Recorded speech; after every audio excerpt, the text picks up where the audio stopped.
समीकरण और सर्वसमीका में क्या अंतर होता है। और हमने यह सीखा कि समीकरण x के प्रत्येक मान के लिए सत्य नहीं होता, केवल एक मान के लिए सत्य होता है, जबकि सर्वसमीका x या चर के सभी मानों के लिए सत्य होता है। तो इस आधार पर 8D अभ्यास में कुछ क्वेश्चन दिए गए हैं और उन क्वेश्चनों में हमें यह चेक करना है कि कौन सा समीकरण है और कौन सा सर्वसमीका है। तो जो भी चीज दिया हुआ है उसमें हम देखेंगे, x का एक मान रखेंगे, वेरिएबल या चर का एक मान रखेंगे और देखेंगे क्या वो उस मान के लिए वो संतुष्ट होता है। तो अगर वो संतुष्ट होगा तो एक दो मान रख करके और चेक करेंगे, अगर उस पर भी संतुष्ट हो जाता है तो सर्वसमीका। अगर x के एक मान के लिए संतुष्ट हुआ और दूसरे मान के लिए संतुष्ट नहीं हुआ तो वो क्या हो जाएगा, समीकरण। तो इसमें जो पहला क्वेश्चन दे रखा है, निम्नलिखित में समीकरण और सर्वसमीका को छांट करके लिखिए। इसका हम लोग बायां पक्ष लिखेंगे। बायां पक्ष क्या होगा, x+1 होगा और इसका दायां पक्ष क्या होगा, दायां पक्ष क्या होगा, बराबर के बाएं वाला पक्ष बायां पक्ष हुआ और इस बराबर चिन्ह के दायां वाला पक्ष क्या हुआ, दायां पक्ष हुआ। हुआ कि नहीं हुआ। अगर हम x बराबर 1 इसमें रखें, x बराबर 1 इसमें रखें, ठीक है, तो 1 के जगह पर x के जगह पर 1 रखेंगे और +1, 1 में 1 जोड़ेंगे कितना होगा, 2। और यहां क्या है, यहां तो x है ही नहीं तो 4 ही रहेगा। तो क्या 2 4 के बराबर है, तो लिखोगे चूंकि बायां पक्ष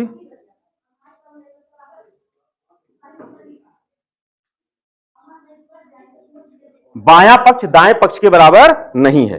अगर बायां पक्ष दाएं पक्ष के बराबर नहीं है तो यह क्या है, यह समीकरण है। ठीक है, यह क्या हुआ, समीकरण हुआ। तो पहला वाला हो गया समीकरण। अब इसमें दूसरा जो दे रखा है वो है 2 × x+1, 2 × x+1 बराबर 2x+2। तो बेटा इसमें बायां पक्ष कौन सा है, इसमें ये वाला जो पक्ष है वो कौन सा पक्ष है, बायां पक्ष, और ये वाला पक्ष कौन सा है, दायां पक्ष। तो बेटा बाएं पक्ष में अगर x का मान मैं 1 रखूं, 2 रखूं, 3 रखूं, तो देखो क्या होता है, जब हम लोग x बराबर 1 रखेंगे तो यहां क्या पाएंगे, 2 × 1 धन 1 पाएंगे ना। तो 2 और ये 1 में 1 जोड़ोगे कितना होगा, 2, और 2 का 2 में गुणा करोगे तो कितना आ जाएगा, 4। तो हमें यहां मान कितना मिला, 4। यही x बराबर 1 जब इसके दाएं पक्ष में रखोगे तो ये होगा 2 × 1 धन 2, 2 में 1 का गुणा करोगे तो 2 होगा और धन 2, 2 में 2 जोड़ोगे कितना आएगा, 4। तो x बराबर 1 के लिए बायां पक्ष तो दायां पक्ष के बराबर हो गया। तो चलो ठीक है, अब 1 से अधिक रखो, कोई दूसरा पद रखो, आप अपनी इच्छा से कुछ भी रख दो। मान लो हमने रख दिया x बराबर 5, आप अपनी इच्छा से रखना, x बराबर 5 रखा। तो जैसे ही 5 रखोगे तो ये हो जाएगा बायां पक्ष 2 × 5 + 1, तो कितना हो गया, 2 × 5 धन कितना हुआ, 6, और 2 में 6 का गुणा करोगे कितना आएगा, 12। और यहां पर रखो जरा, तो यहां पे क्या है, 2 × x का मान रखो, कितना कितना रखना है, कितना रखना है, बोलो, x का मान कितना रखना है, 5 ना। तो 2 × हुआ 5 और धन 2, 2 बचे 10 धन 2, और 10 और धन 2 को जोड़ोगे तो कितना होगा, 12। तो आप क्या देख रहे हो, x के 2 मान आपने रखा, एक 1 रखा तब भी दोनों तरफ 4 आया, और 5 रखा दोनों तरफ 12 आया। तो यह क्या होगा, एक सर्वसमीका होगा। अब इसका तीसरा पार्ट पहले का देखो, 3x = 2x + x। इसका तीसरा पार्ट क्या है, 3x = 2x + x। ठीक है, चलो इसका बायां पक्ष क्या है बेटा, बायां पक्ष, इसका बायां पक्ष क्या है, 3x, और इसका दायां पक्ष क्या है, दायां पक्ष क्या है इसका,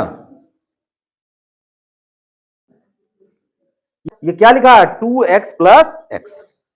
ये बायां पक्ष हो गया और ये दायां पक्ष। अब इसमें क्या करेंगे हम लोग, सबसे पहले x बराबर क्या रखेंगे, 1 रखेंगे। ठीक, x बराबर 1 रखेंगे तो 3 × 1 बराबर कितना हुआ, 3।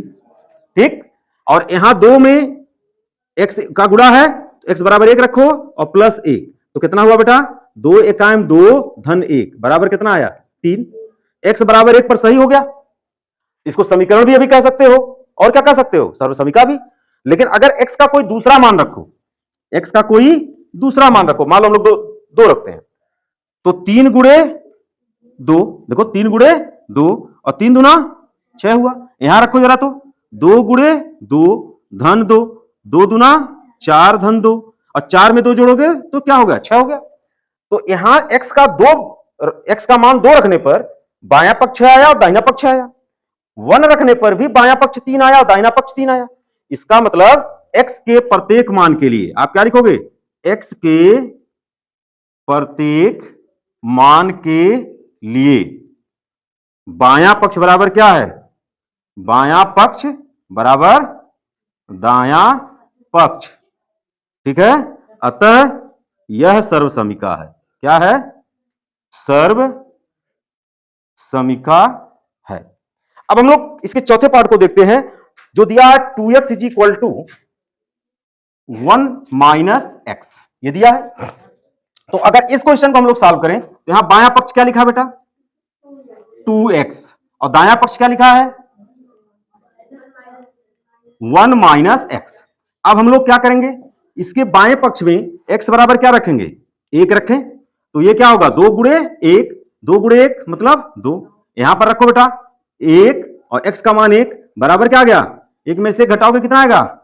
तो बेटा यहां बायां पक्ष दायां पक्ष के बराबर नहीं है, तो लिखोगे, चूंकि भाई अगर ये सर्व समीका होता तो 1 रखने पर भी सत्य होता, 2 रखने पर भी सत्य होता, 3 रखने पर भी सत्य होता, 3 लाख रखने पर भी सत्य होता। लेकिन अगर यह सर्व समीका नहीं है, x के कोई एक मान पर सत्य नहीं होगा। तो जैसे ही 1 रखा तो बायां पक्ष दायां पक्ष के बराबर, बायां पक्ष दायां पक्ष के बराबर नहीं है। देखो बराबर लिख के हमने क्या कर दिया, काट दिया है। इसका मतलब है बायां पक्ष दायां पक्ष के बराबर नहीं है, और यहां बराबर लिख के छोड़ दिया हूं, काटा नहीं हूं, इसका मतलब बायां पक्ष दायां पक्ष के बराबर है।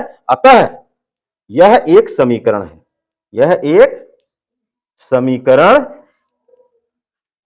है। यह बात समझ आ गई। क्वेश्चन नंबर 2 में दिखा रहा है 3x into x plus 1 is equal to 3x square plus 3x। यह क्वेश्चन दिया हुआ है और इस क्वेश्चन को कह रहा दिखाइए यह एक सर्वसमीका है। अगर यह एक सर्वसमीका है तो x के सभी मानों पर यह बायां पक्ष दायां पक्ष के बराबर होगा। तो अभी तक तो हम दिखाई तो रहे थे, अभी तक तो दिखाई दे रहे थे। यहां पे लिखो बायां पक्ष, बायां पक्ष क्या है बेटा, बायां पक्ष है 3x इंटू एक्स प्लस 1। ठीक, और दायां पक्ष क्या है, आप ऐसे टेबल बना लेना, दायां पक्ष क्या है 3x स्क्वायर प्लस 3x, ये हो गया आपका दायां पक्ष। अभी क्या करना है, x बराबर 1 रखो बेटा, x का मान यहां 1 रखो तो कितना होगा, 3 गुणे 1 कोष्टक में 1 धन 1, ये कितना होगा, 3 का 1 में गुणा करोगे 3 होगा, और 1 में 1 जोड़ोगे कितना होगा 2, ये बराबर आया 6। आया कि नहीं आया। यहां पर देखो x का मान 1 रखो, तो x का मान 1 रखोगे तो 3 गुणे 1 का स्क्वायर धन 3 गुणे 1, ये हो गया 3 गुणे 1 धन 3, तो 3 गुणे 1 3 होगा और धन 3 कितना होगा, तो यहां बायां पक्ष दाएं पक्ष के बराबर आया। चलो कोई एक मान और हम लोग रख लेते हैं, एक मान कम से कम और रखेंगे। मान लो x का मान हम लोगों ने रख लिया 5, तो जब 5 रखोगे तो ये होगा 3 गुणे 5, यहां 5 रखा और ब्रैकेट में कोष्टक में 5 धन 1, तो ये कितना हुआ, 5 तिया और 5 1 6, 15 छक्के 90। अब यहां रखो जरा 5, तो ये होगा क्या, 3 गुणे 5 स्क्वायर प्लस 3 गुणे 5, तो कितना होगा बेटा, 3 गुणे 5 पचे 25 धन 5 तिया 15, 25 तिया 75 प्लस 15, 75 में 15 जोड़ोगे कितना आएगा 90। तो हमने x के दो मान यहां पर रखे और x के दोनों मानों के लिए यह समीकरण क्या हो गया, संतुष्ट हो गया। तो लिखोगे यहां पे लास्ट में लिख लेना, चूंकि यह समीकरण x के प्रत्येक मान के लिए सत्य है, अतः यह एक सर्वसमीका है, यह एक सर्वसमीका है। अब दूसरे का सेकंड पार्ट दे रखा है x square minus 1 is equal to 8, एक सर्वसमीका नहीं है, एक सर्वसमीका नहीं है, ऐसा हमें प्रदर्शित करना है। तो कैसे दिखाओगे बेटा? इसका बायां पक्ष ले लो। बायां पक्ष क्या है? X square minus 1। लाइन खींच लो, यहां लिख लो दायां पक्ष। दायां पक्ष क्या है बेटा? 8। अब यहां पर हम बाएं पक्ष में x का मान 1 रखेंगे। जब 1 रखेंगे तो 1 का वर्ग ऋण 1, 1 का वर्ग कितना होता है? 1 और ऋण 1, 1 में से 1 घटाओगे 0, वर्ग नहीं हुआ। बाएं पक्ष में 0 आया और दाहिना पक्ष तो केवल 8 है। क्या ये दोनों बराबर हैं? भाई x का एक ही मान रखा और दोनों बराबर नहीं हुआ, ये तो कंफर्म हो गया सर्वसमीका नहीं है। अगर ये सर्वसमीका नहीं है तो होगा क्या? होगा क्या? एक समीकरण होगा। तो लिखोगे चूंकि x बराबर 1 के लिए बायां पक्ष दाएं पक्ष के बराबर नहीं है, अतः यह एक समीकरण है। अब क्वेश्चन 2 के तीसरे पार्ट में आते हैं, जो लिखा है 2x इंटू एक्स प्लस 3 बराबर 2x स्क्वायर धन 6x एक सर्वसमीका है। यह हमें दिखाना है। एक सर्वसमीका है, इस चीज को हमें दिखाना है। तो इसका बायां पक्ष क्या लिखा हुआ है? इसका बायां पक्ष है 2x इंटू एक्स प्लस 3 और इसका दायां पक्ष क्या है? 2x square plus 6x। अब इसके बाएं पक्ष और दाएं पक्ष में x बराबर 1 और x बराबर 2, x बराबर 3 हम कुछ ऐसे मान रखेंगे, तो कम से कम 2 मान रखें। तो जब हम लोग x बराबर 1 रखेंगे इसके बाएं पक्ष में, तो क्या होगा? 2 गुणे 1, 1 धन 3। तो ये कितना हो गया? 2 गुणे 1 2 और 1 में 3 जोड़ोगे 4 और 4 दूना कितना हुआ? 8। हुआ कि नहीं हुआ? अब यही 1 यहां पे रखो तो 2 गुणे 1 स्क्वायर धन 6 गुणे 1 कितना होगा बेटा? 2, 1 का स्क्वायर मतलब 1 गुणे 1, 1 गुणे 1 कितना होता है? 1 और 6 में 1 गुणा 1 का करोगे तो 6 होगा। ये होगा 2 1 2 धन 6 बराबर 8। तो आपने क्या देखा? बायां पक्ष दाएं पक्ष के बराबर हो गया। पुनः x बराबर हम लोग अगला मान रखें 2, तो जब 2 रखेंगे तो ये होगा 2 गुणे 2 ब्रैकेट में 2 धन 3, तो कितना हो गया? 2 दूनी 4 और 3 में 2 जोड़ दोगे तो कितना होगा? 5। यहां हो गया 5 चौक 20। तो बाएं पक्ष में आ गया 20, दाहिने पक्ष में रखो। दाहिने पक्ष में रखोगे तो क्या होगा? 2 गुणे 2 स्क्वायर धन 6 गुणे 2 कितना हुआ? 2 स्क्वायर का मतलब क्या? 2 गुणे 2, 2 का वर्ग मतलब क्या हुआ? 2 का 2 बार गुणा, 2 दूनी 4 प्लस 6 दूनी 12, तो 4 दूनी 8 हो गया और 12 कितना हो गया? 12 8 20। तो आप क्या देखते हो? x के 2 मानों के लिए बायां पक्ष दायां पक्ष के बराबर हो गया, अतः यह एक समीकरण है। तो लिखोगे चूंकि x के प्रत्येक मान के, अगर 2 मान के लिए सत्य हो गया तो प्रत्येक मान के लिए सत्य होगा। x के प्रत्येक मान के लिए 2x इंटू एक्स धन 3 बराबर 2x स्क्वायर धन 6 धन x है, अतः यह एक सर्वसमीका है। सर्वसमीका है। दूसरे का थर्ड पार्ट दे रखा है 5x minus 1 is equal to 9 एक समीकरण है। इसका मतलब क्या हुआ? x का एक मान इसमें रखा जाए तो बायां पक्ष हम लिखेंगे यहां दैट इज 5x माइनस 1 और यहां लिखेंगे दायां पक्ष क्या होगा? That is 9। x बराबर 1 रखो तो x बराबर 1 रखो तो 5 गुणे 1 ऋण 1 कितना हो गया? 5 का है 5 में से 1 घट जाएगा, कितना आया? 4 और दायां पक्ष क्या है? 9। क्या बायां पक्ष दायां पक्ष के बराबर आया? नहीं आया। तो लिखोगे चूंकि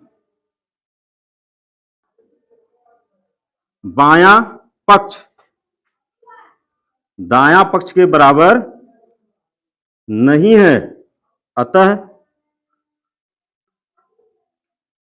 यह एक समीकरण है।